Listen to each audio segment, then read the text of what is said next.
আঙ্গুলের ছাপ এআই যা আবিষ্কার করলো তা বদলে দিতে পারে গোটা ধারণাটাই।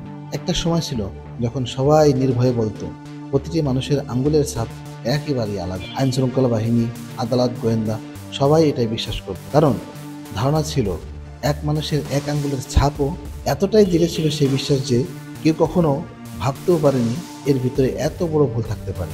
কিন্তু হঠাৎ একদিন চমক দেখালো কৃত্রিম বুদ্ধিমত্তা। কি বলেছে এই নতুন গবেষণা? সম্প্রতি এক গবেষণা দেখা গেছে আঙ্গুলের ছাপে এমন কিছু মিল থাকতে পারে যা আমাদের চোখে ধরা পড়ে না, কিন্তু এআই ঠিকই বুঝে ফেলে। শুধু তাই নয়, যুক্তরাষ্ট্রের সরকার একটি বিশাল আঙ্গুলের ছাপ ডেটাবেস থেকে প্রায় ৬,০০০ ছাপ সংগ্রহ করে একে একে জোড়ায় সাজানো হলো। এবার এসব ডেটা প্রবেশ করানো হলো একটি অত্যাধুনিক নিউরাল নেটওয়ার্কে। জোড়া ছিল একই ব্যক্তির, আবার কিছু পুরোপুরি আলাদা। মডেলটি এমনভাবে ট্রেনিং পেল যে বাহ্যিক মিল অমিল তো দেখেই, বরং গভীরে লুকিয়ে থাকা সূক্ষ্ম প্যাটার্ন খুঁজে বের করে। ফলাফল অবিশ্বাস্য। মাত্র একটি জোড়া ছাপ দেখেই এআই ৭৭% সঠিকভাবে বলে দিতে পেরেছে এগুলো একই ব্যক্তির কিনা।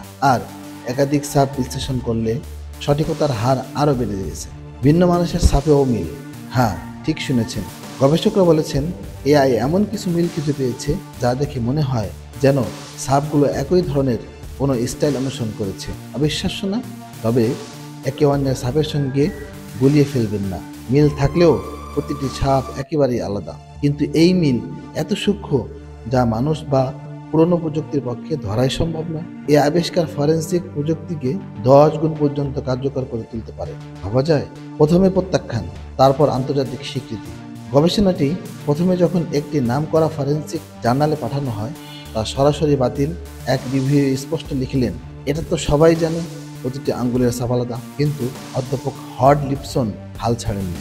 একের পর এক চেষ্টা এবং অবশেষে গবেষণাটি স্থান পায় আন্তর্জাতিকভাবে স্বীকৃত জার্নাল সায়েন্স অ্যাডভান্সে। এই অসাধারণ অধ্যবসায় সত্যের দিকে নিয়ে যায়। 1400 বছর আগে কোরআনে সূরা আল কিয়ামাতে বলা হয়েছে, আমি মানুষকে এমনভাবে পুনর্গঠন করতে পারি যে তার আঙ্গুলের অগ্রভাগ পর্যন্ত ফিরিয়ে দিতে পারি।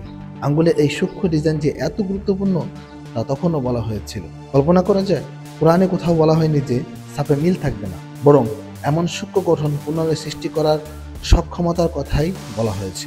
আধুনিক এআই আজ যা খুঁজে পেয়েছে, কোরআন তো বহু আগেই তা ইঙ্গিত দিয়ে রেখেছিল। আমরা শিখি, এই ঘটনা আমাদের কি শেখায়? আমরা শিখি মানব ইতিহাসে অনেক অবিসংবাদিত সত্য ছিল যা ভবিষ্যতের জ্ঞানে এসে নতুন আলোয় উদ্ভাসিত হয়েছে। আমরা শিখি ধর্ম এবং বিজ্ঞান মুখোমুখি নয়, বরং একে অপরের পরিপূরক। সত্য জানতে হলে আমাদের দরকার উন্মুক্ত মন, অধ্যবসায় আর প্রযুক্তির সঠিক ব্যবহার। কারণ যেখানে মানুষের জ্ঞান থেমে যায়, সেখানেই আলো দেখায় কোরআন।